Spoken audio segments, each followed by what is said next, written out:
salam sejahtera buat kita semua. Selamat pagi, salam sejahtera. Baik yang saya hormati Bapak Kepala Sekolah SD Negeri 1 Liwo, yang saya hormati teman-teman guru hebat, kita semua yang hadir pada kesempatan ini yang saya banggakan. Jadi sebelum kita mulai kegiatan diseminasi pemaparan tentang pemahaman saya budaya positif ini, terlebih dahulu kita mulai dengan doa. Kepada Ibu Lin saya minta doa pembukaan. Mari kita semua berdiri.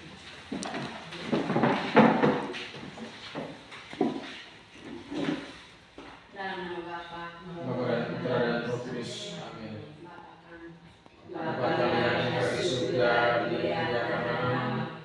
Nama kerajaanmu, jadilah kehendak-mu di atas bumi seperti di dalam surga. Berilah kami rezeki pada hari ini dan ampunilah kesalahan kami, seperti kami pun mengampuni yang bersalah kepada kami. Dan jangan masukkan kami ke dalam pencobaan, tapi bebaskanlah kami dari yang jahat. Amin. Dalam nama Bapa, Bapa, Putra dan Roh Kudus. Amin. Selamat siang, terima kasih Ibu Lin. Sekarang lagi kita masih posisi berdiri untuk saya minta supaya kita fokus di depan. Kita melakukan sebuah gerakan ini bertujuan untuk menarik perhatian teman-teman. Oke, ikutilah apa yang saya lakukan dan jangan lakukan apa yang saya katakan. Kepala, mulut, telinga. Iya, telinga. Tangan. Tangan. Tapi kenapa yang kau lakukan? Telinga. Mulut.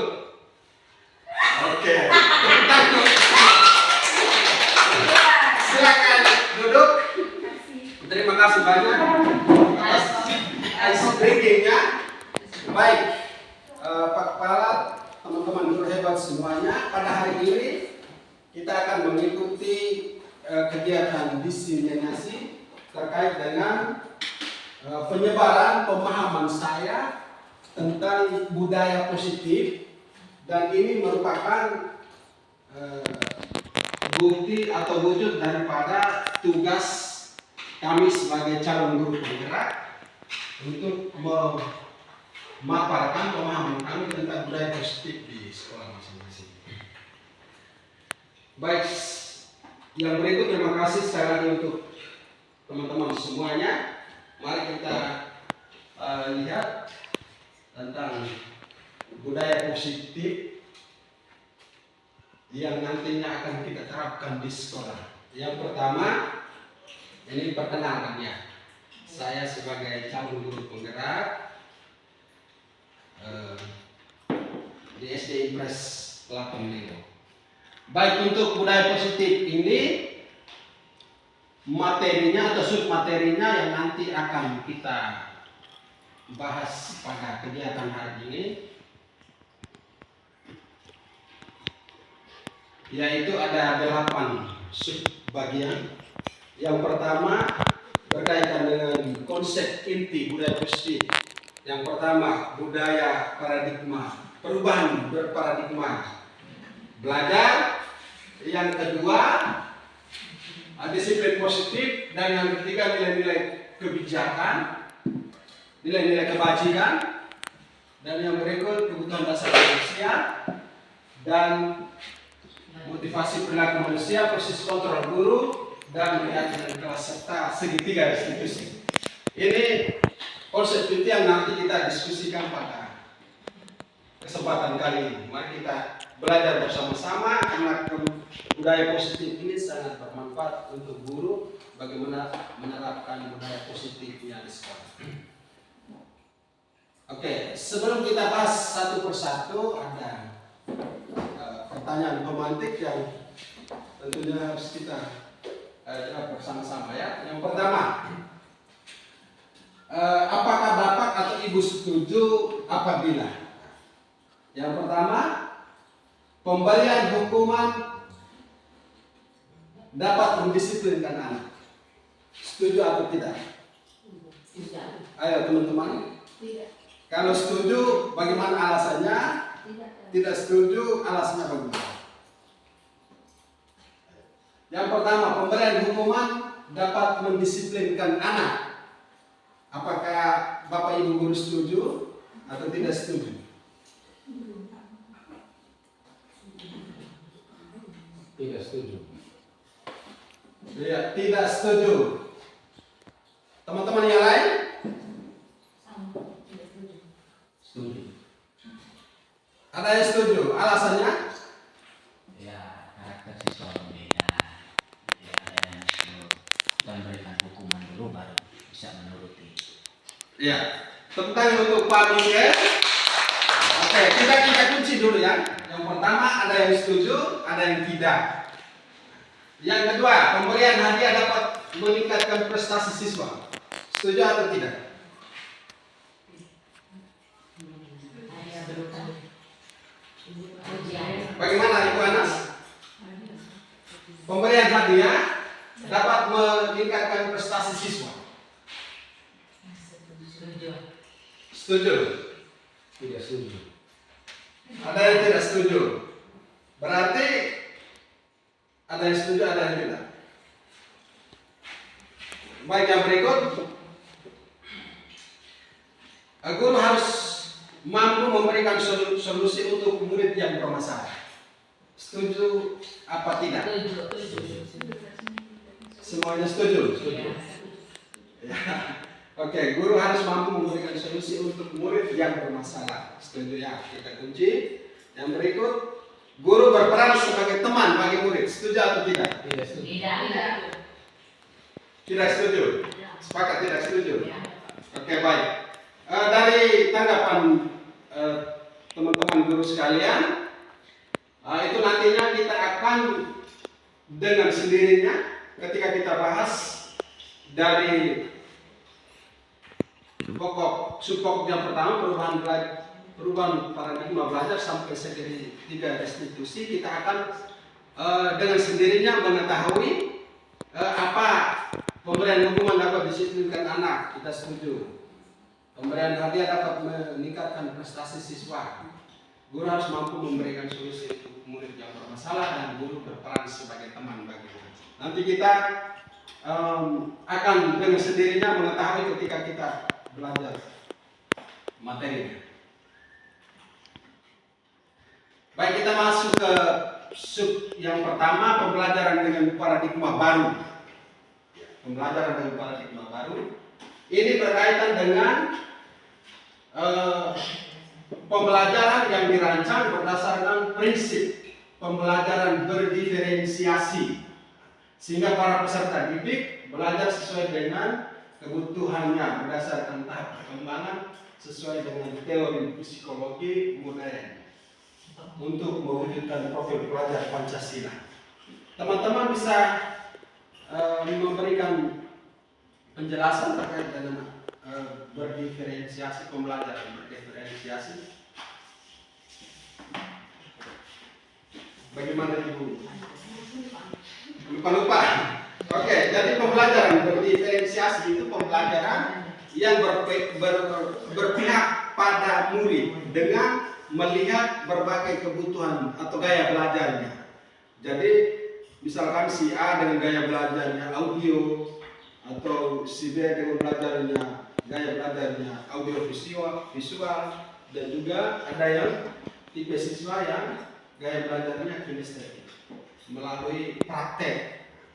Sehingga dari situ kita memahami pembelajaran berdiferensiasi, artinya kita dapat menerapkan di kelas kita dengan baik ketika kita menghadapi siswa yang memiliki gaya belajar yang berbeda-beda. Jadi semuanya itu bertujuan untuk mewujudkan profil pelajar Pancasila.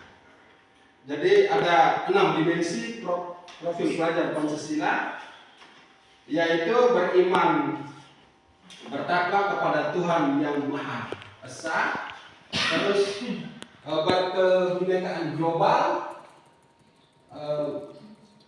bergotong royong, kreatif, mandiri, dan berpikir kritis.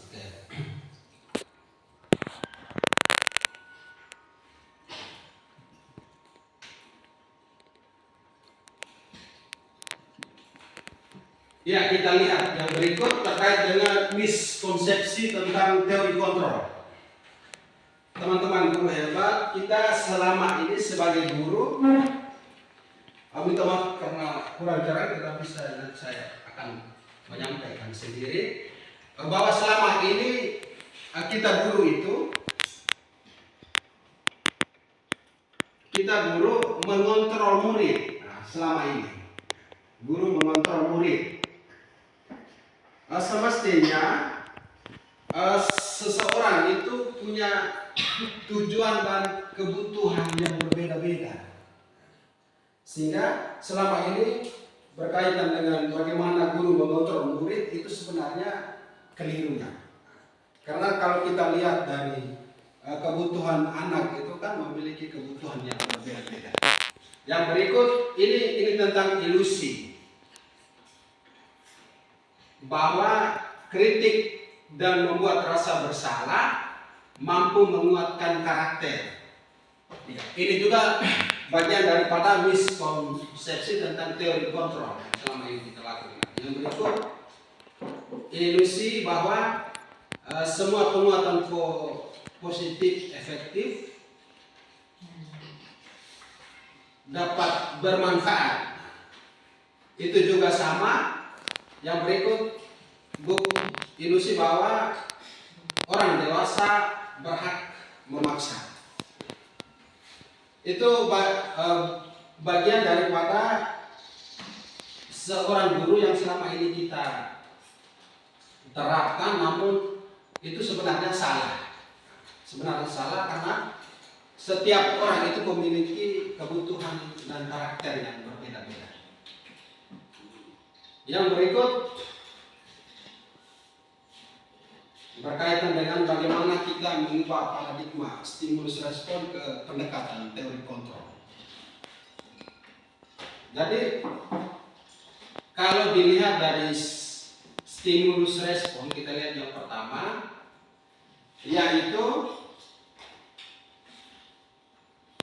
realitas ya, kenyataannya kebutuhan kita semua itu sama. Itu yang dikehendaki oleh stimulus respon. Sementara di teori kontrol itu realitasnya kebutuhan kita itu berbeda. Betul tidak? Betul ya. Yang berikut stimulus respon, semua orang memiliki hal yang sama. Setiap orang melihat hal yang sama. Sementara di teori kontrol, setiap orang memiliki gambaran yang berbeda. Yang berikut, kita mencoba mengubah orang agar berpandangan sama dengan kita. Sementara teori kontrol, kita berusaha memahami pandangan orang lain tentang dunia. Ya. Yang berikut, perilaku buruk dilihat sebagai suatu kesalahan. Kalau menurut stimulus respon, itu dia melihat bahwa perbuatan buruk itu sebagai suatu kesalahan. Sementara di bagian teori kontrol itu menjelaskan bahwa semua perilaku memiliki tujuan. Bisa ya teman-teman? Bisa. Oke. Yang berikut, orang lain bisa mengontrol saya, stimulus respon. Sementara teori kontrol, hanya Anda yang bisa mengontrol diri sendiri. Yang berikut, saya bisa mengontrol orang lain. stimulus respon. Teori kontrol, Anda tidak bisa mengontrol orang lain. Perbedaan yang berikut, pemaksaan ada pada saat bujukan gagal. Sementara teori kontrol, kolaborasi dan konsensus menciptakan pilihan-pilihan baru. Kesepakatan ya, konsensus. Yang berikut, model berpikir menang salah menurut stimulus respon. Sementara model berpikir menang-menang untuk teori kon. Bisa paham ya teman-teman? Bisa.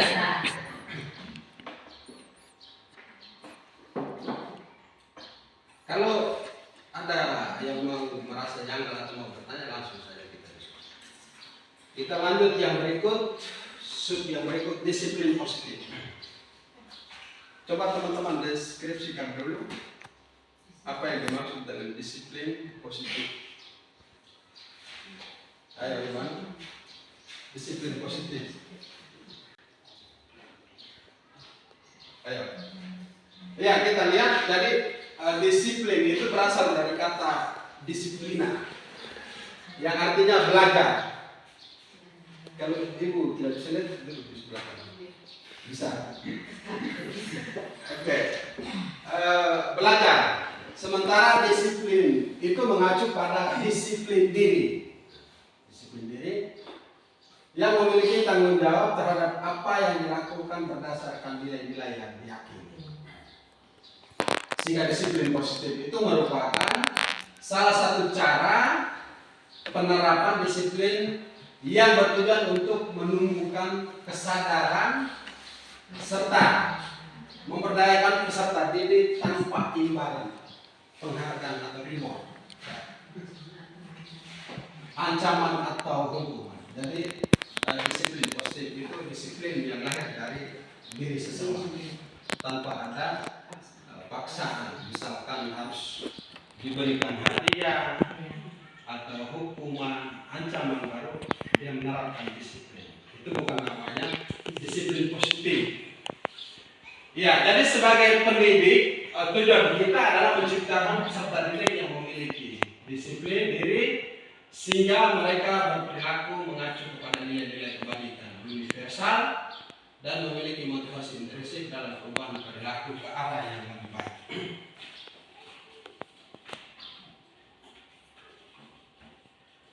Baik, kita lanjut yang berikut tentang nilai-nilai kebajikan. Di sini nilai-nilai kebajikan itu disepakati bersama, ya, terlepas daripada suku, bangsa, agama, bahasa maupun latar belakang. Sehingga dari nilai-nilai itu kita lihat contoh nilai-nilai kebajikan menurut organisasi atau yang ada pada profil pelajar Pancasila. Itu beriman dan bertakwa kepada Tuhan Yang Maha Esa, berakhlak mulia, berkebinekaan global, gotong royong, mandiri, kreatif dan bernalar kritis. Sementara menurut organisasi IBO Primary Years Program atau PYP, itu nilai-nilai kebajikannya itu seperti toleransi, rasa hormat, integritas, mandiri, menghargai, antusias, empati, keingintahuan, kreativitas, kerjasama, percaya diri, dan komitmen. Ya, itu menurut PYP.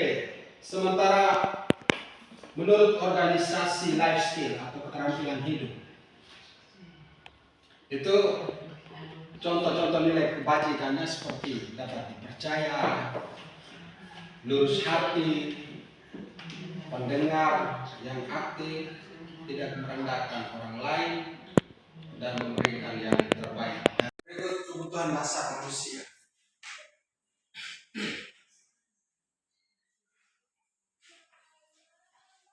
Coba menurut teman-teman sekalian kebutuhan dasar manusia itu seperti apa?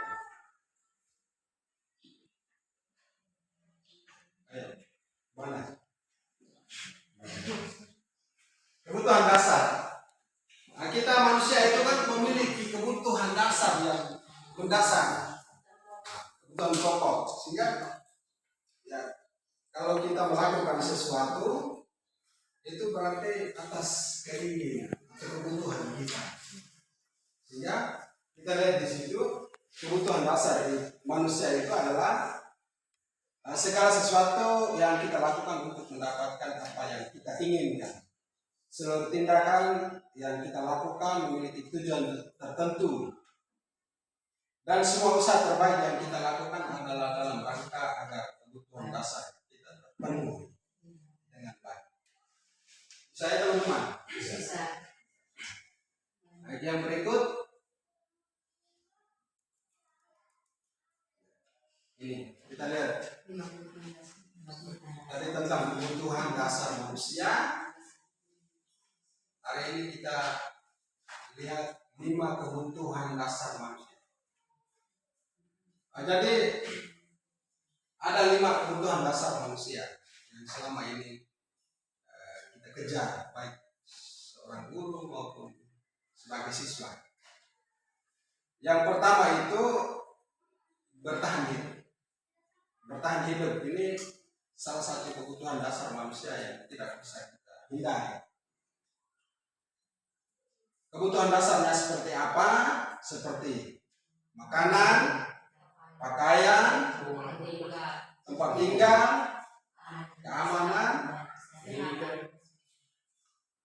pendidikan, dan kesehatan.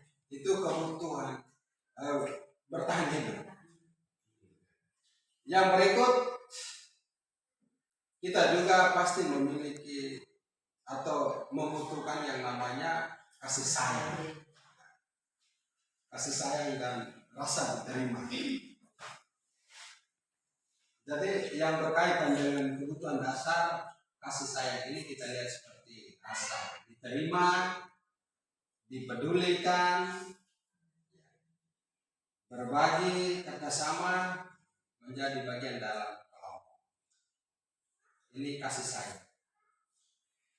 Yang berikut kebutuhan dasar penguasaan. Jadi kita manusia itu memiliki kebutuhan yang namanya penguasaan, seperti harga diri, keinginan untuk dianggap, memimpin, berprestasi, diakui, dan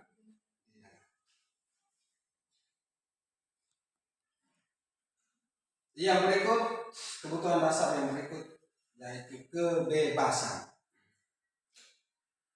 Berkaitan dengan kebutuhannya ini seperti mandiri, memiliki pilihan, mencoba hal baru, mampu mengendalikan arah dirinya.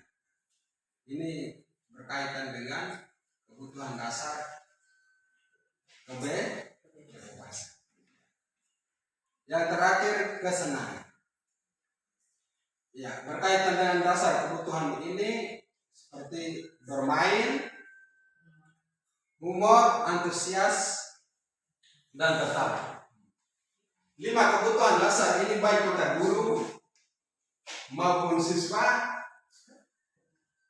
itu tentu tidak lepas dari yang namanya manusia. Pasti 5 kebutuhan dasar ini tidak bisa kita hindari. Sehingga nantinya sebagai guru itu kita bisa pastikan atau kita tahu bahwa anak melakukan hal seperti ini karena mungkin kebutuhan yang ini belum terpenuhi. Begitu ya. Yang berikut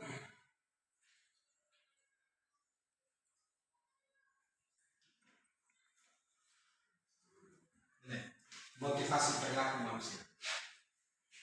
Itu Anies bisa baca kan? Udah bisa. Ya, jadi motivasi perilaku manusia itu ada 3. Motivasi artinya dorongan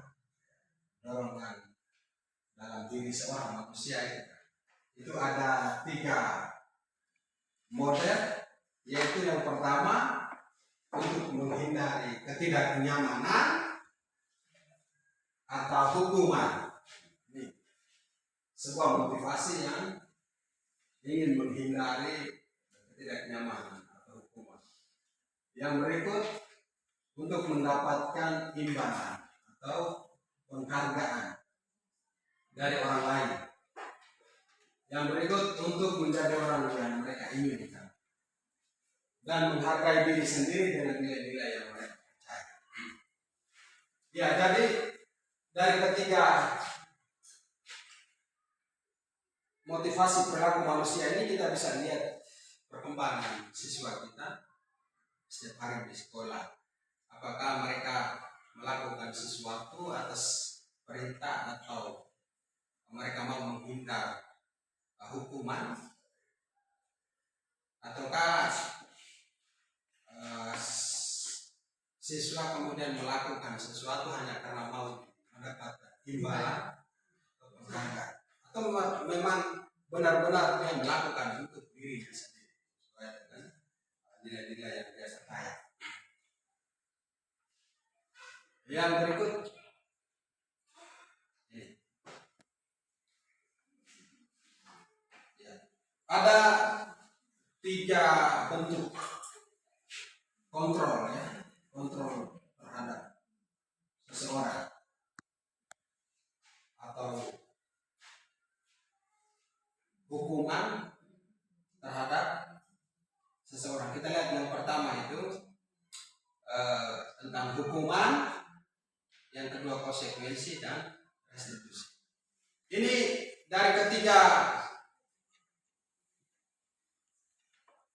konsep ini berkaitan untuk bagaimana kita menyelesaikan persoalan atau permasalahan yang dihadapi oleh siswa, ya.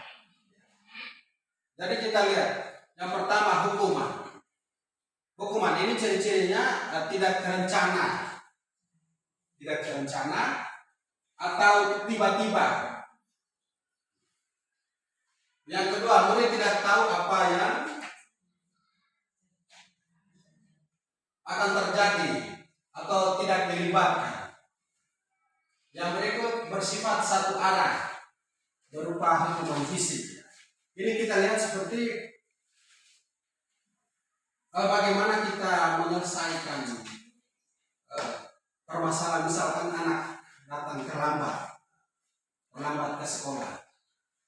Artinya kemudian kita memberi hukuman ini tidak melibatkan dengan anak atau secara tiba-tiba, karena misalkan dia datang terlambat lalu kita suruh cuci WC, bersihkan WC.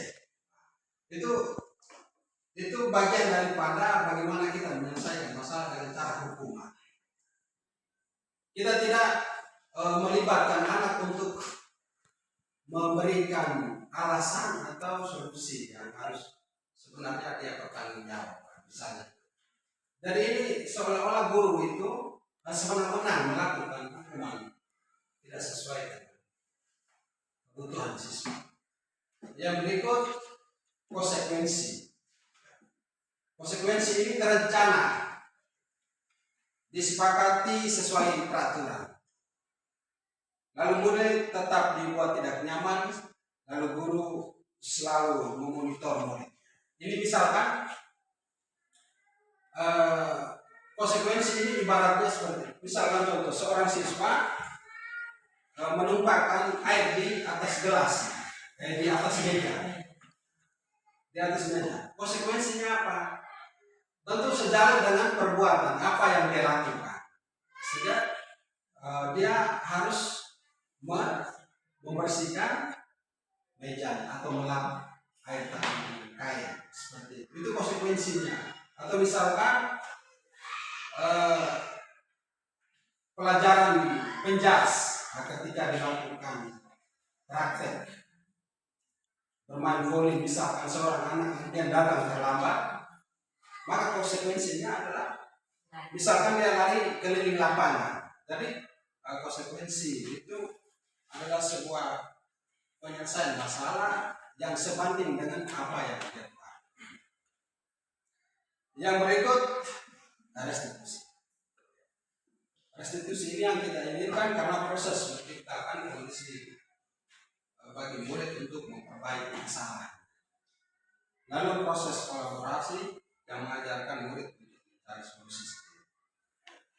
Jadi restitusi ini berbeda dengan hukuman dan konsekuensi. Kalau restitusi ini bagaimana memberikan keluasan kepada siswa untuk mempertanggungjawabkan apa yang dia lakukan. Lalu dia mencari jalan keluarnya sendiri dari apa yang dia lakukan.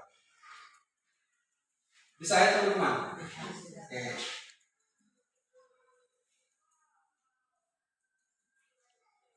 Ya. Yang berikut 5 posisi kontrol guru. Jadi ada selama ini kita melakukan atau mengkontrol seseorang atau murid dengan cara kita yang berbeda-beda. Ada yang sebagai penghukum, ada yang sebagai pembuat merasa bersalah, ada yang sebagai teman, ada yang sebagai pemantau, dan ada yang sebagai manajer. Ini ada gambarnya, jadi menghukum itu seperti itu. Menghardik, marah-marah, suara tinggi ya. Kalau membuat merasa bersalah itu seorang anak itu merasa dihina, dikecewakan sehingga dia merasa malu. Sebagai teman, bergaulnya seperti apa? Bebasnya. Pemantau ini dia hanya melihat saja kalau memang kamu tidak lakukan ini konsekuensi. Artinya aturannya sudah baku. Seperti itu. Lalu yang terakhir itu manajer. Tentu manajer ini yang kita inginkan karena di posisi kontrol sebagai manajer ini kan bagaimana seorang guru memberikan keluasan kepada siswa untuk mempertanggungjawabkan apa yang di dalam menjalankan posisi kontrol, guru biasanya kalau posisi penghukum, kalau guru memposisikan diri sebagai penghukum itu dia biasa berbuat menghardik, ya, menunjuk-nunjuk, terus menyakiti dan menyindir. Kalau pembuat merasa bersalah itu biasanya guru berceramah, lalu menunjukkan kekecewaan yang benar. Dan yang ketiga sebagai teman. Sebagai teman itu membuatkan alasan-alasan untuk muridnya. Jadi dia membela muridnya. Yang berikut sebagai pemantau itu menghitung dan mengukur. Dan yang kelima itu manajer. Itu guru biasa berbuat mengajukan pertanyaan-pertanyaan. Jadi dikasih kesempatan kepada siswa untuk bertanggung jawab.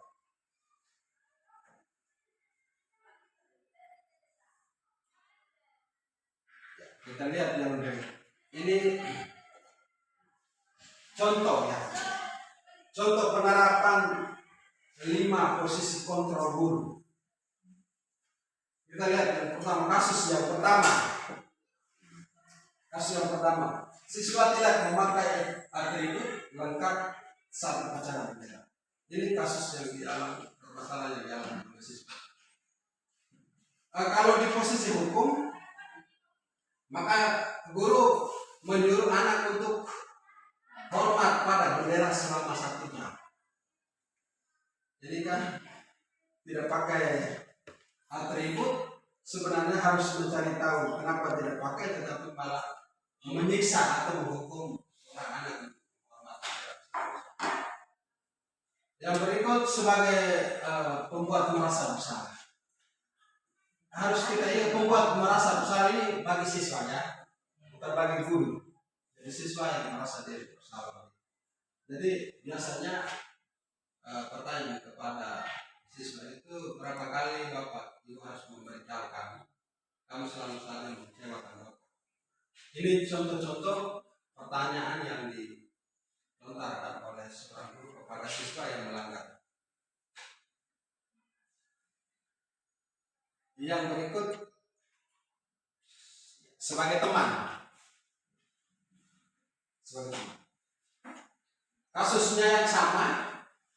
Kalau sebagai teman itu biasanya guru, ayo dong ikuti aturan sekolah, lebih halus. Tolong bantu Bapak. Ya sudah, tidak apa-apa. Lain kali jangan berbuat seperti ini. Ini kan teman, memanjakan seorang anak. Dan yang berikut sebagai pemandu. Jadi pemandu ini, pemantau, itu biasanya guru menyampaikan pertanyaan seperti, kamu sudah melanggar peraturan sekolah. Kamu tahu konsekuensinya. Setelah upacara kamu pulang ambil di rumah dan jangan diulangi lagi. Ini sebagai pemantau. Contoh kasus siswa tidak memakai atribut.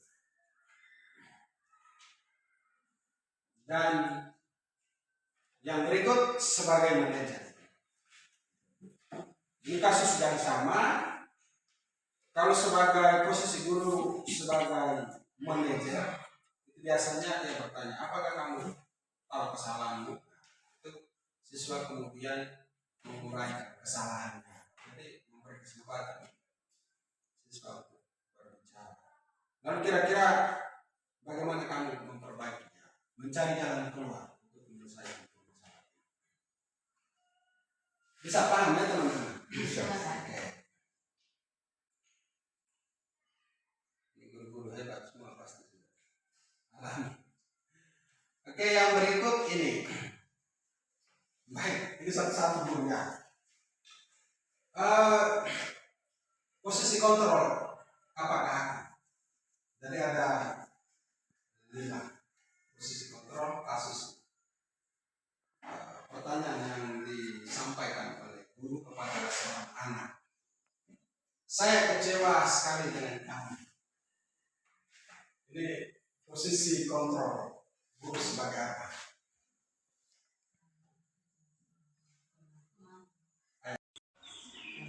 Berkelas. Bisa juga ada keyakinan kelas yang dibuat oleh guru maka sendiri juga bisa membuat itu. Sehingga keyakinan kelas itu dia harus menghindar dari yang namanya kalimat atau kata yang negatif. Kata yang negatif. Misalkan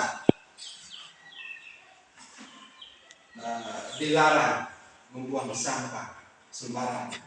Jadi kalimat dilarang itu mengandung nilai negatif atau makna negatif. Sehingga kalau kita ubah ke makna positif, maka jadinya membuang sampah. Jadi ada kata-kata negatif seperti dilarang, jangan, tidak boleh. Itu tidak dirumuskan di dalam keyakinan atau kesepakatan kelas.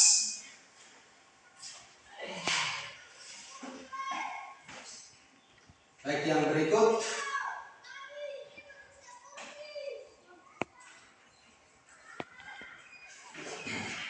segitiga restitusi. Segitiga restitusi.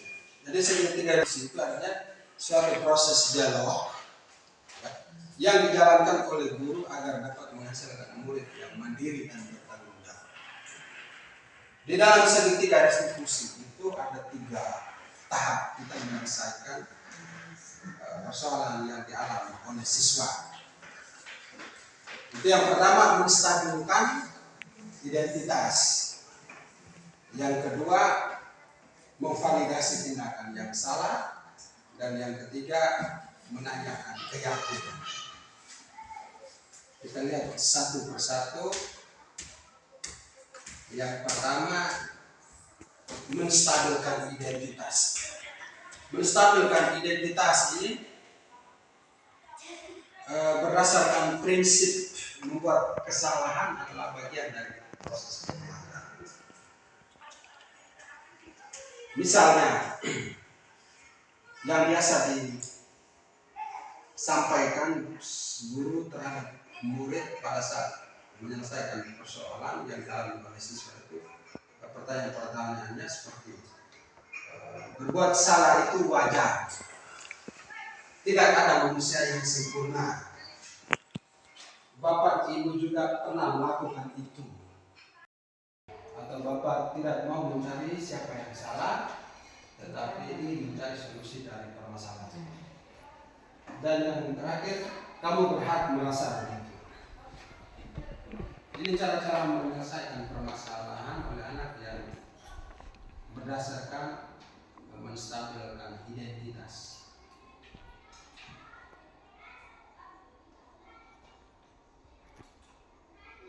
Yang kedua, validasi tindakan yang salah. Validasi tindakan yang salah ini berdasarkan prinsip setiap perilaku berupaya memenuhi suatu kebutuhan tertentu. Dan pada tahap ini kita mencari tahu kebutuhan siswa. Misalkan, kamu pasti punya alasan mengapa melakukan hal ini. Yang kedua, padahal kamu bisa melakukan yang lebih buruk dari ini. Yang ketiga, kamu patut bangga karena telah melindungi sesuatu yang penting bagimu. Yang berikut, kamu melakukannya karena mempertahankan sesuatu yang penting bagimu. Ini cara menyelesaikan permasalahan dengan cara segitiga restitusi di tahap tindak memvalidasi tindakan yang salah.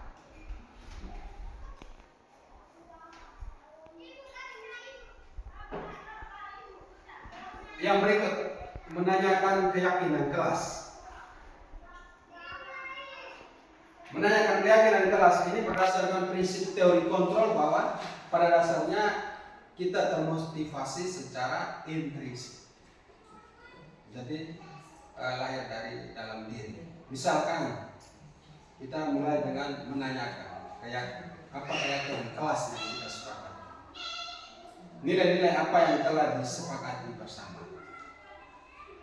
Seperti apa gambaran sebuah kelas yang ideal menurut kamu?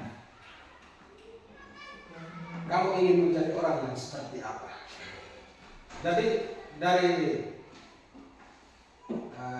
segitiga restitusi ini, kita tidak harus ketika siswa melakukan kesalahan, kita tidak harus selalu saja berpatok pada segitiga restitusi, tapi bisa berkonsultasi dengan guru BK juga bisa. Tetapi bahwa sejauh ini cara penyelesaian masalah yang dialami oleh siswa itu masih lebih bagusnya kalau kita menerapkan segitiga restitusi. Lalu dalam penyelesaian masalah ini kita melihat berat ringannya permasalahan yang dilakukan oleh siswa. Jadi kalau misalkan kesalahannya ringan-ringan, kita bisa langsung ke segitiga menanyakan keyakinan kelas. Jadi tidak harus dari bawah. Kita lihat dari berat ringannya sebuah permasalahan yang dialami oleh siswa. Terakhir, dalam penerapan program disiplin positif, hendaknya guru memiliki standar kepribadian yang profesional dan sosial yang baik, di mana guru mampu merefleksi dirinya dalam posisi kontrol saat ini. Bagaimana perjalanan dirinya sebagai among atau manajer yang menuntut murid-muridnya menjadi insan yang mandiri, merdeka, dan bertanggung jawab. Ini dalam standar nasional pendidikan.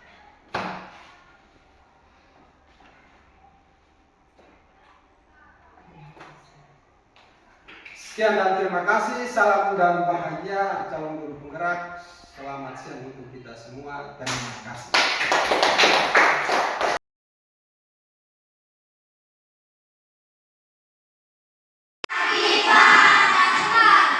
Ya, bagaimana kabar Anda hari ini? Sehat ya? Oke, sebelum kita mulai kegiatan kita hari ini tentang keyakinan kelas, mari kita berdiri dulu. Satu orang memimpin kita semua. Ya, Noti, doa, tempat, silakan.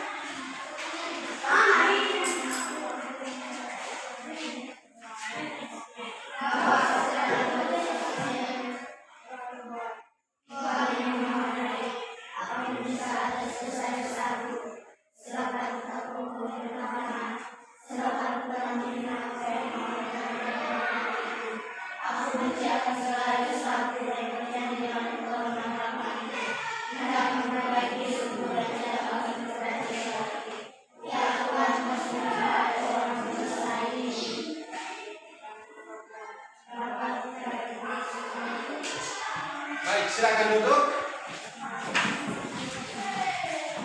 Baik anak-anak sekalian, hari ini kita akan melakukan sebuah kegiatan yaitu yang namanya keyakinan kelas. Tapi sebelum kita menyepakat ini, kita beri tepuk semangat untuk kita semua. Sudah tahu kan? Tepuk semangat. Semangat. Semangat. Baik. Jadi ada perbedaan antara keyakinan kelas dengan peraturan sekolah.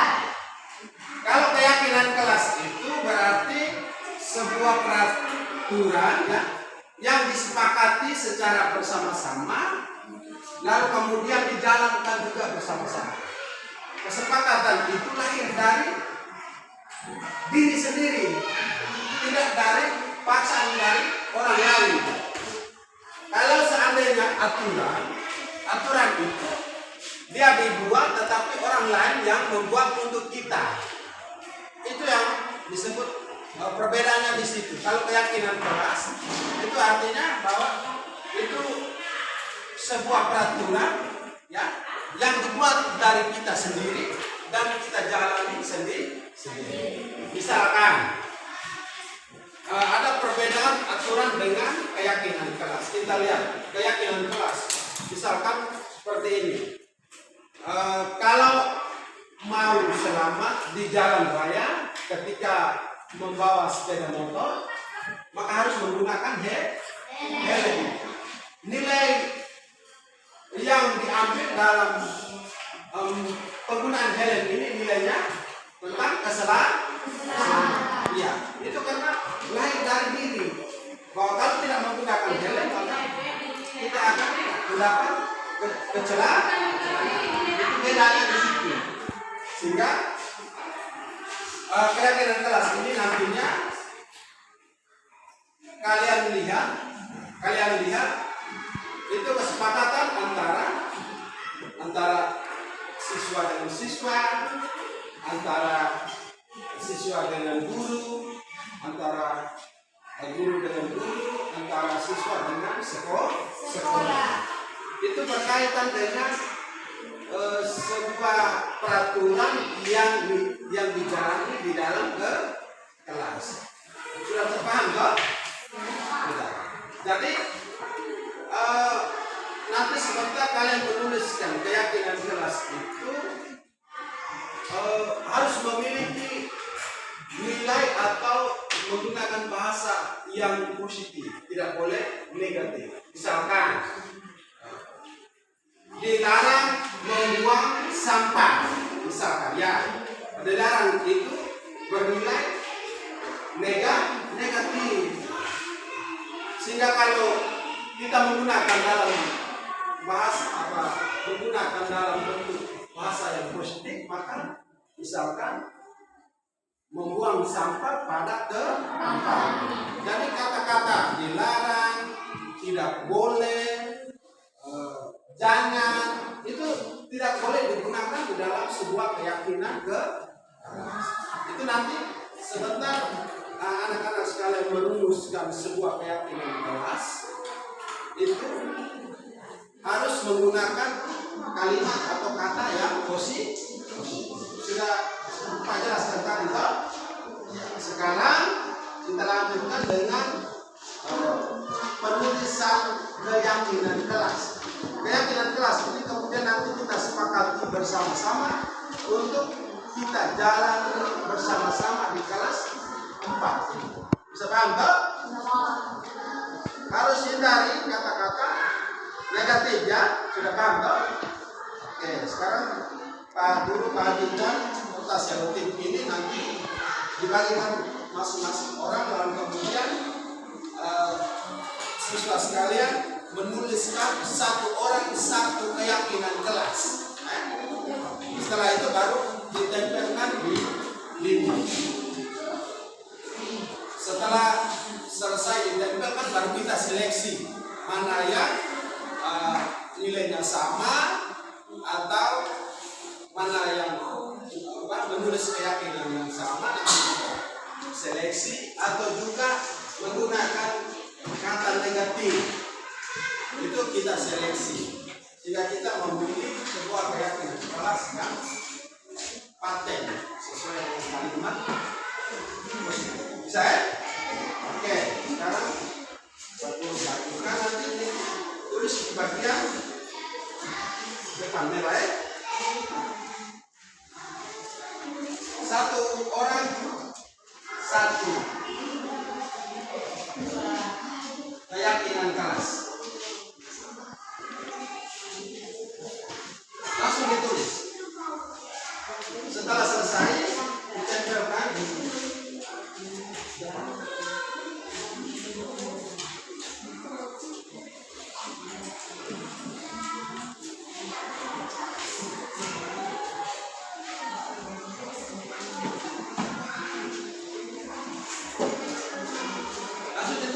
setiap orang satu keyakinan kelas.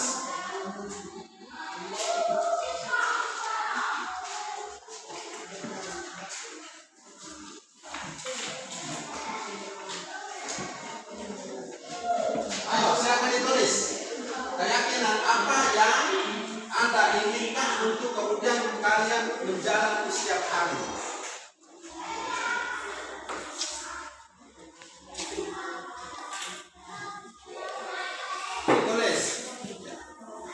Misalkan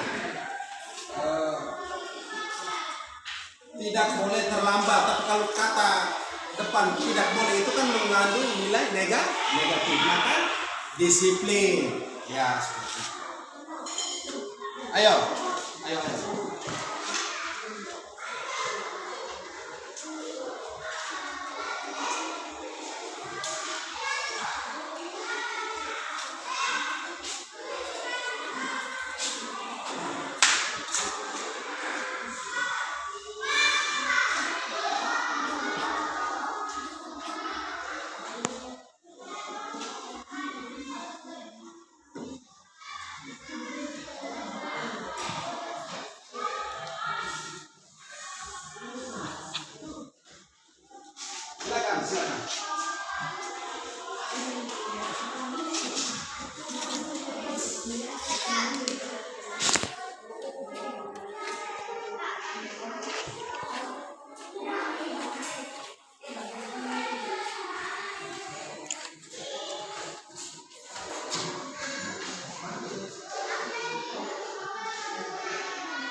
Sudah? Satu orang satu saja. Langsung ditempelkan di depan.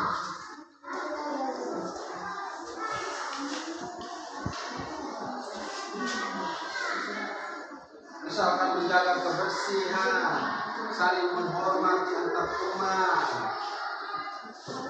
saling menghargai, tidak berkelahi.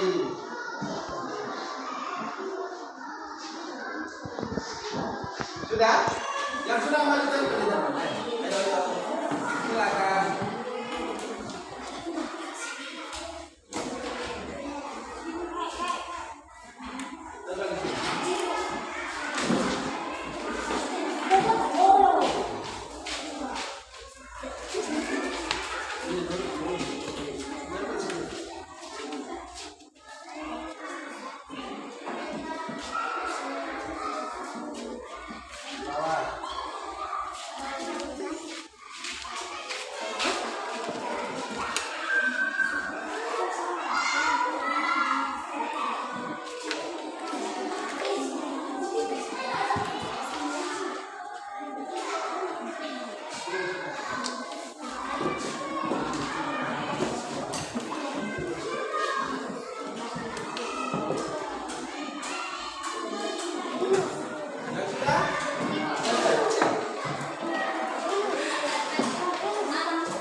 Ayo kembali, yang sudah kembali dulu.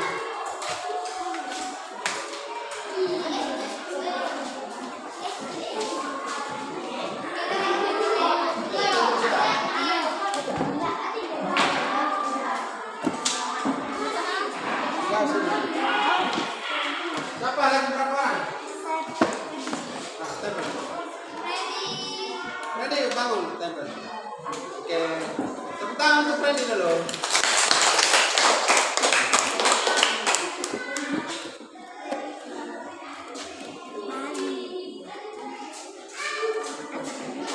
Lagi satu, ayo.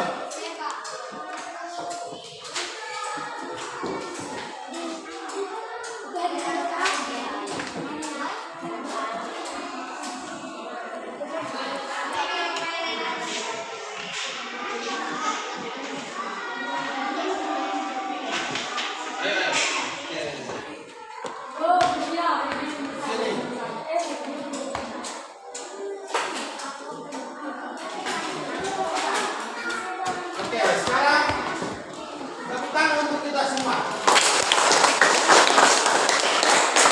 Oh, selanjutnya duduk. Selanjutnya kita akan menyeleksi kesepakatan keyakinan kelas yang sudah kalian tuliskan.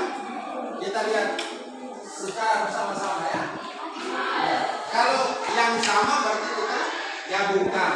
Kalau yang menggunakan kalimat negatif maka kita hilangkan kalimat negatifnya, kita cari nilai positif. Yang pertama,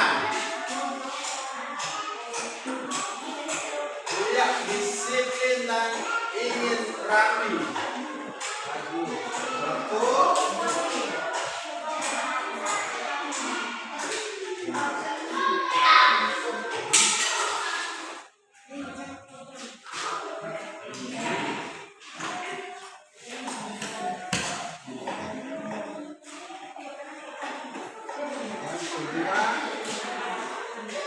Hadir di sekolah tepat waktu.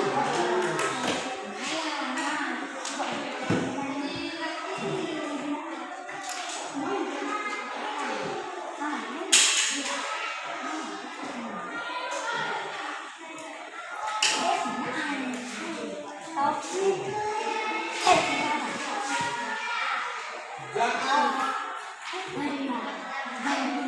membuang sampah sembarangan. Berarti kalau jangan ini berarti menggunakan kata negatif. Maka kalau kita alihkan ke kata yang positif atau bermakna positif, berarti jangan membuang sampah sembarangan menjadi membuang sampah pada tempat.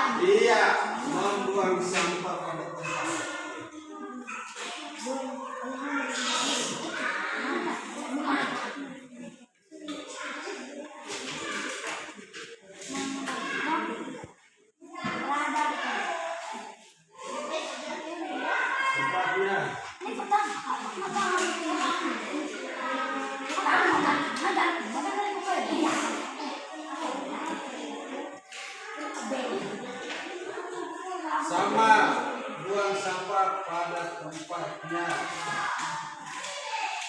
Berdoa sebelum dan sesudah pembelajaran. Bagus sekali.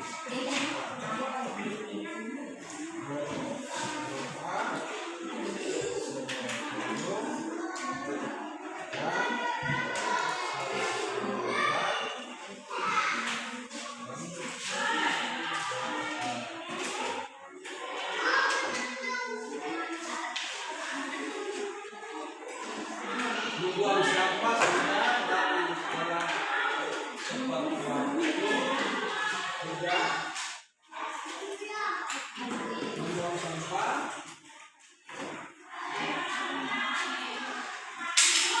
Tidak memakai seragam sesuai ketentuan.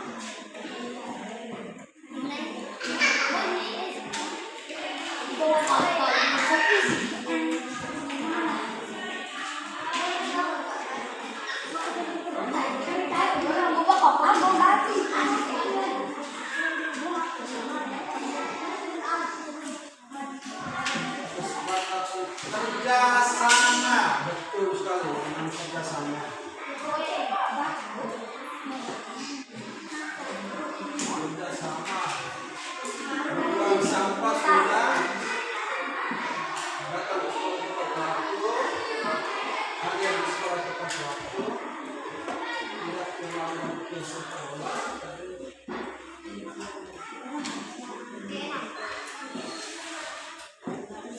Menjalankan piket.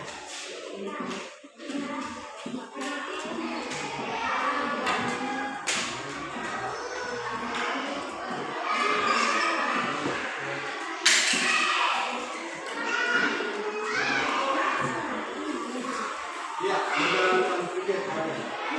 Baik anak-anak sekalian, kita telah menemukan keyakinan kelas kita dalam bentuk kesepakatan. Setelah kalian menuangkan di dalam lembar selektif, sekarang sudah kita seleksi dan kita mendapat 7 kesepakatan ke kelas kita. Mari kita baca bersama-sama ya. Oke, yang pertama.